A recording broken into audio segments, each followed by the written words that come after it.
शिव तांडव रचना कैसे हुआ था जानते हैं? चलो लंका की तरफ। लंकापति राक्षस राज रावण बद्धा विद्वान और भगवान शिव का बहुत बद्धा भक्त माना जाता है। अपने सौतेले भाई कुबेर की अति सुंदर स्वर्ण नगरी लंका को उससे छीनकर रावण लंकापति बना था। इसके बाद उसका घमंड और भी बढ़ गया था। शिव का कृपा पात्र होने के उपरांत भी उसके मिथ्या घमंड ने उसे भगवान शिव के कोप का भाजन भी बनाया। शिव तांडव स्तोत्र भगवान भोलेनाथ के परम भक्त विद्वान रावण द्वारा भगवान शिव को प्रसन्न करने के लिए रचित एक स्तुति स्तोत्र है। कुबेर व रावण दोनों आशि विश्रवा की संतान थे। ऋषि विश्रवा ने कुबेर को स्वर्ण नगरी लंका का राजा नियुक्त किया था, किंतु अपने पिता की आज्ञा पाकर सोने की लंका का त्याग कर कुबेर हिमाचल को चले गए। वह वहां जाकर अलकापुरी नामक एक नूतन नगरी को बसाया। कुबेर के हिमाचल को प्रस्थान करने के पश्चात कुबेर का सौतेला भाई दशानन अत्यधिक प्रसन्न हुआ। वह लंका का राजा बन गया और लंका का राज्य प्राप्त करते ही धीरे धीरे वह इतना अहंकारी हो गया कि उसने कुबेर के शुभचिंतकों व समर्थकों पर अनेक प्रकार के अत्याचार करने शुरू कर दिए।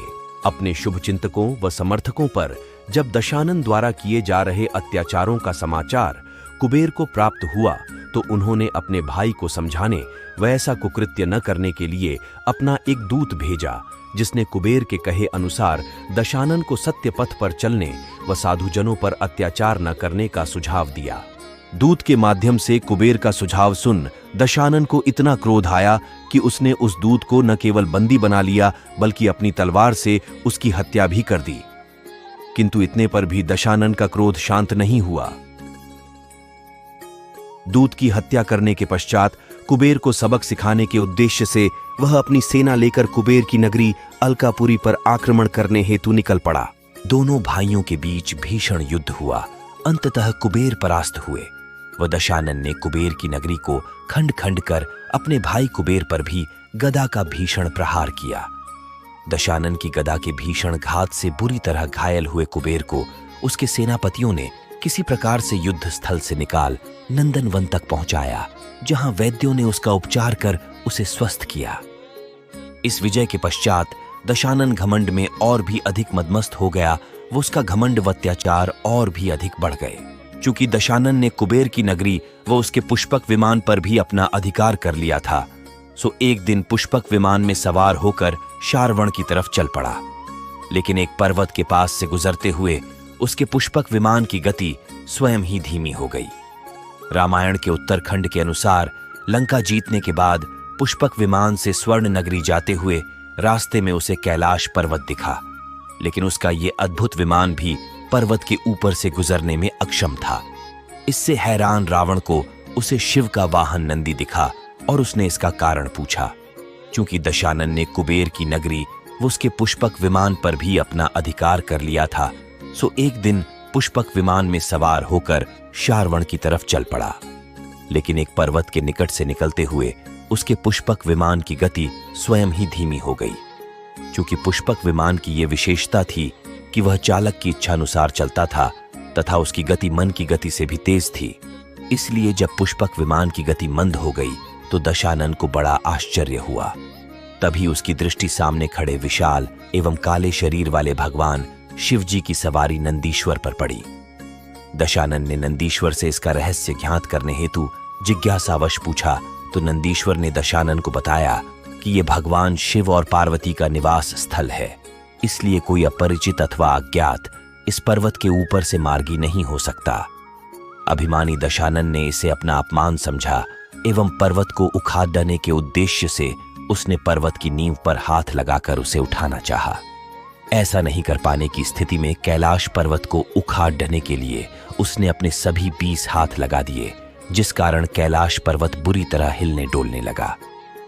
अचानक इस विघ्न से भगवान शिव विचलित हुए उठे एवं वहीं बैठे बैठे अपने पांव के अंगूठे से कैलाश पर्वत को दबा दिया, जिससे कि वह स्थिर हो जाए।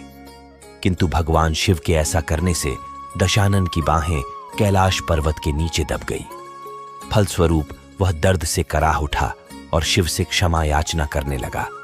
तब दशानन के शुभचिंतक ज्ञानियों ने उसे इस स्थिति से मुक्ति पाने के लिए शिव स्तुत कर उन्हें प्रसन्न करने का सुझाव दिया, जिससे कि उसका हाथ कैलाश पर्वत के दबाव से मुक्त हो सके।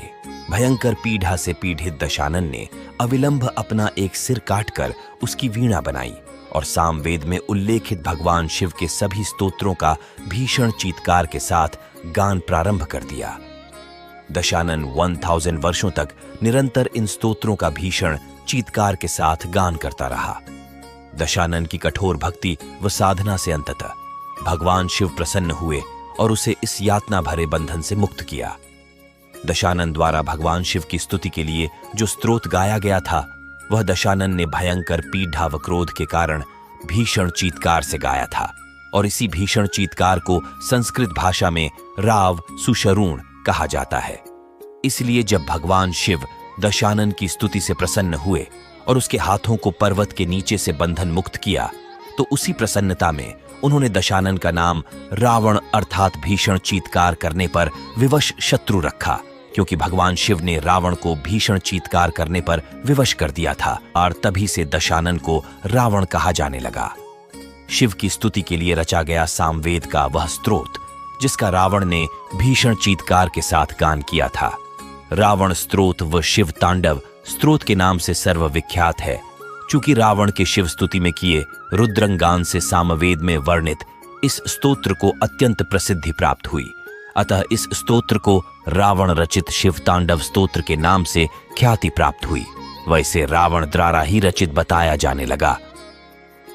राक्षस राज रावण बड्ढा विद्वान व भगवान शिव का बहुत बड्ढा भक्त माना जाता है। रावण के पास शिव से प्राप्त एक विशेष शिवलिंग भी था, जिसकी पूजा अर्चना कर उसे भगवान शिव की कृपा प्राप्त होती थी। इस तरह रावण ने शिव तांडव की रचना हुआ था। इस कहानी पर क्रोध और अहंकार से कुछ नहीं पा सकते, शांति से प्रेम से कुछ भी पा सकते हैं। धन्यवाद। Thanks for watching my video. Please subscribe my YouTube channel. मिलेंगे अगला वीडियो पर।